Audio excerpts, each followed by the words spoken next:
힐링가족 여러분, 안녕하세요. 오늘은 8월 10일 수요일 새벽 4시 20분입니다. 아직 미국 장 돌아가고 있는 상태예요. 지금 이번 시간은 나 자신의 발전을 위한 생각입니다. 우선 표를 하나 보면서 말씀드립니다. 부자가 되지 못하게 만드는 가장 큰 장애물은 궁금하죠? 부자가 되지 못하게 만드는 장애물이 무엇일까요? 그 중에 가장 큰 것이 낮은 연봉 37.4%. 나의 연봉이 왜 낮은지를 생각을 해보고 나의 몸값을 높이려고 지식을 쌓고 공부를 하고 또 내가 지금 종사하고 있는 그 분야의 기술을 연마를 할 생각을 해야 되지 않겠습니까? 일반적으로 보면 이렇게 생각하는 사람들은 퇴근 후에 집에 돌아오면 저녁 먹고 주로 하는 일이 잠잘 때까지 몇 시간 동안 TV를 보거나 오락적인 일로 시간을 보낸다면 그 사람은 어떻게 발전을 하겠습니까? 당연히 직장에서 연봉이 올라갈 일이 없죠. 자기계발, 동기부여 이런 말 많죠? 자기계발이라는 것은 지식을 확장을 하고 또 기술을 연마하고 정신자세를 발전시키는 그 활동을 매일매일 해야 하는 것입니다. 운동선수, 각 분야의 운동선수 매일 연습하죠? 장사하는 사람이 가게 문을 열고 매일 손님을 받듯이 학생들이 공부하러 매일 학교 등교하지 않습니까? 자신이 일하고 있는 이 직업 관련 분야에 대한 이 지식을 확장해가는 것은 반드시 필요한 것입니다. 그렇게 생활을 하다 보면 당연히 지식 수준이 점점 높아지고 그동안 가지고 있던 기술이 또 한 단계 업그레이드가 되면서 직장에서 연봉도 올라가는 경우도 있고 또 현재의 직장보다 더 좋은 조건의 직장으로 이직을 할 수도 있고 아니면 또 좋은 기회가 생겨서 창업을 할 수도 있는 생각지도 못한 기회의 문이 열리는 것입니다. 사람이 살다 보면 준비 없이는 기회의 문 열리지 않습니다. 그 기회의 문을 누구든지 가만히 움직이지 않고 행동하지 않고 노력하지 않고 기회의 문 그런 사람들한테는 안 열려요. 그 기회 문이 열리기까지 꾸준히 내가 노력을 했기 때문에 그 문이 열린 거예요. 그런데 그것을 모르는 사람들은 운이 좋아서 기회의 문이 열린 걸로 생각을 해요. 아니거든요. 인생에서 성공이라는 것은 이렇게 나 스스로 만들어 나가는 것입니다. 그런데 낮은 연봉? 완전히 그 사회 탓, 남 탓하는 것 아닙니까? 또 두 번째 봅시다. 돈이 모일 수 없는 경제적 여건 34.4%. 이게 두 번째예요. 아니 대체 어떤 경제적 여건의 상황 속에서 생활을 하길래 돈이 모일 수 없는 환경입니까? 이런 여건 누가 만든 것입니까? 이것 또한 남 탓을 하겠습니까? 또 사회적 구조 탓, 남 탓만 할 것입니까? 본인이 만들어낸 것 아니겠습니까? 돈이 모일 수 없는 경제적 여건을. 또 세 번째 봅시다. 경제적 지원이 힘든 가정 형편 34.3%. 하나, 둘, 세 번째를 봤습니다. 경제적 지원? 금수저였길 바랬습니까? 부는 나 스스로 쌓는 것이지 부모가 부자가 아니라서 경제적 지원이 힘든 것이라고 생각을 합니까? 금수저가 아니라서 부자가 되지 못하게 만드는 장애물이란 말입니까? 이것은 정말 있을 수 없는 어리석은 생각 아니겠습니까? 미국이나 전 세계적으로 우리나라나 부자가 된 사람은 부모로부터 물려받아서 부자가 된 사람보다 자수성가한 부자가 더 많습니다. 또 능력이 없이 부모에게 그냥 재산 물려받으면 그거 쉽게 까먹기 쉽습니다. 그걸 유지한다는 것이 결코 쉽지가 않아요. 그래서 사람이 매일매일 조금씩 이 공부, 지식을 쌓다 보면 그 조금씩이 많은 시간이 아닌 것 같지만 처음에는 시간이 흐르면서 그 조금씩의 시간이 쌓이면 자기 개발을 위한 또 나의 지식 수준을 높이기 위한 큰 힘이 되는 것입니다. 성공을 하지 못하는 사람은 자신이 하고 있는 일에 별로 흥미도 못 느낍니다. 또 흥미를 느끼지 못하니까 또 배우려는 이 자세까지 없습니다. 그리고 온갖 변명을 하면서 자기 개발의 이 소홀함을 오히려 외부 탓, 사회 탓, 남 탓을 하면서 합리화하려고 합니다. 이렇게 마인드 자체가, 생각 자체가 가난하면 절대로 성공할 수 없습니다. 절대로 부자가 될 수 없습니다. 남 탓을 하는 이유는 이 돈이 남이 만들어서 나에게 갖다 주는 걸로 생각하는 거 아니겠습니까? 당연히 그 반대입니다. 돈이 나에게 오게 하는 것은 바로 나 자신입니다. 부를 쌓으려면 시간이 오래 걸립니다. 알고들 계시죠? 그래서 지금 우리는 이제 스텝 바이 스텝으로 시작 중이잖아요. 주식 투자도 마찬가지로 오래 걸립니다.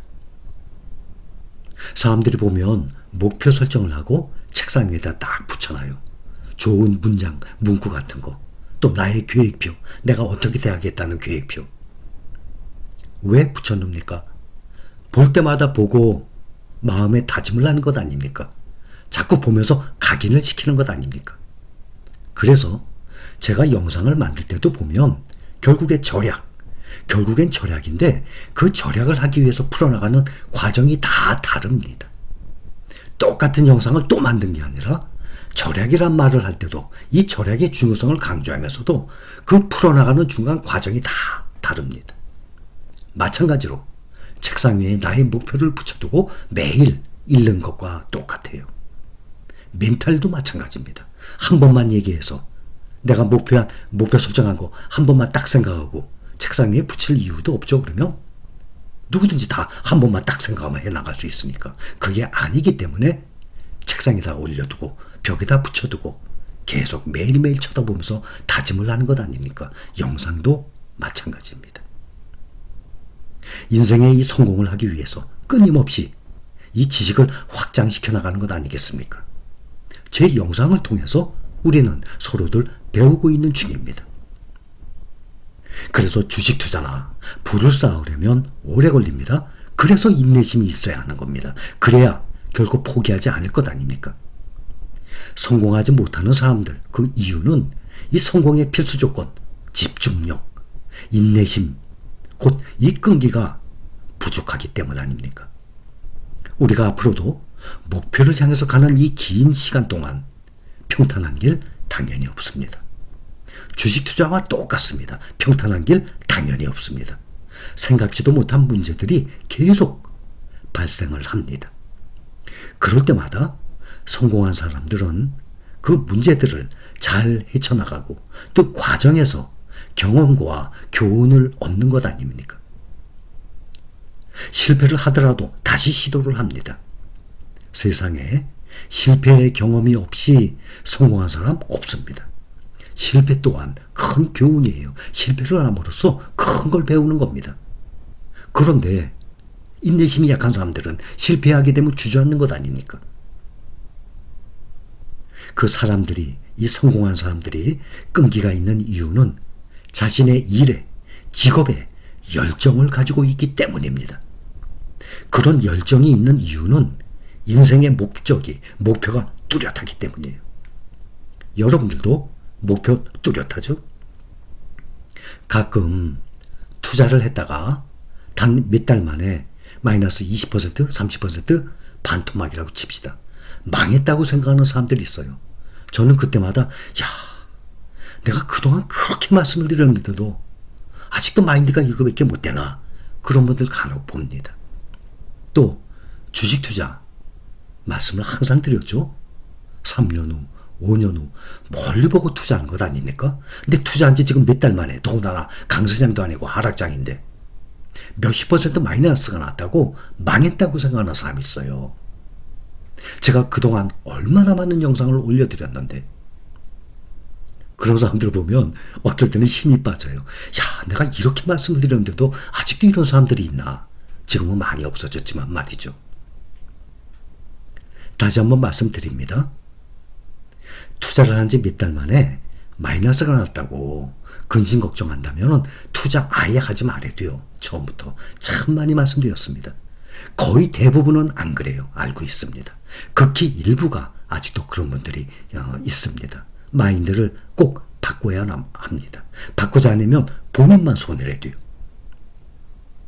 사람이 인생의 목적을 찾았다면 그 사람에게는 열정 에너지가 넘치게 됩니다. 우리는 대부분 인생의 목표, 목적 찾았죠? 그로 인해서 목표를 끈기 있게 추구하게 되는 것 아닙니까? 반대로 인생의 이 뚜렷한 목표, 목적을 찾지 못한 사람들은 당연히 열정이 없죠. 열정이 없기 때문에 인생의 목표도 없이 매일매일 새로운 해가 뜨니 그냥 살아나가는 것입니다. 세상에는 이렇게 살아나가는 사람들이 의외로 많습니다. 또 한 가지는 시도도 하기 전에 해보지도 않고 두려움을 먼저 느낍니다. 두려움 때문에 꿈을 또 목표를 포기하는 사람 또한 아주 많아요. 금전적 손실에 대한 두려움. 주식 투자를 안 하는 이유 나와 있죠. 금전적 손실에 대한 두려움. 특히 이 금전적 손실에 대한 이 두려움을 느끼는 사람. 근로소득에 의한 저축금액 외에는 돈을 투자해서 재산을 몇 배로 불릴 수 있는 기회 당연히 전혀 없습니다. 파산에 대한 두려움, 채무에 대한 두려움, 이 무능력에 대한 두려움, 이런 마인드의 소유자는 절대로 남들보다 앞서가는 부를 쌓을 수 없습니다. 여러분, 다들 잘 알고 계시죠? 이렇게 자기개발에 대한, 동기부여에 대한 그러한 저의 생각을 이렇게 계속 말씀을 드리는 것입니다. 여러분들은 목표를 세우고 주식 투자 시작하셨죠? 앞으로 그 목표를 달성할 때까지 우여곡절, 그죠? 온갖 복잡한 사정들, 생각지도 못했던 일들 다 이겨내야만 합니다. 오랫동안 지속적으로 나가야만 이 목표, 목적을 달성할 수 있는 것 아니겠습니까? 저는 여러분들과 앞으로도 1년, 2년 함께하는 것이 아니라 제가 능력이 되는 한 저 또한 이 나이에 열정 절대 식지 않았어요. 저는 젊은 사람들 열정 이상이라고 저는 생각합니다. 저는 지금 열정이 넘치는 사람이에요. 앞으로도 몇 년이 지나도 마찬가지일 것입니다. 그래서 지금부터 5년이 지난 후에 보면 우리 투자꾼이 실린 가족 여러분들 모두 적어도 투자한 금액이 2배 이상 나오는 것을 저는 꼭 볼 것입니다. 아침에 일어나시는 대로 이제 영상을 보시겠죠. 지금 이 영상을 보는 이 시간, 책상 위에, 벽에 나의 목표, 나의 생활 수칙, 나의 계획을 붙여놨다 생각하고 지금 이 시간 다시 한번 자신에게 다짐하는 시간을 꼭 가지시기 바랍니다. 여기까지 감사합니다.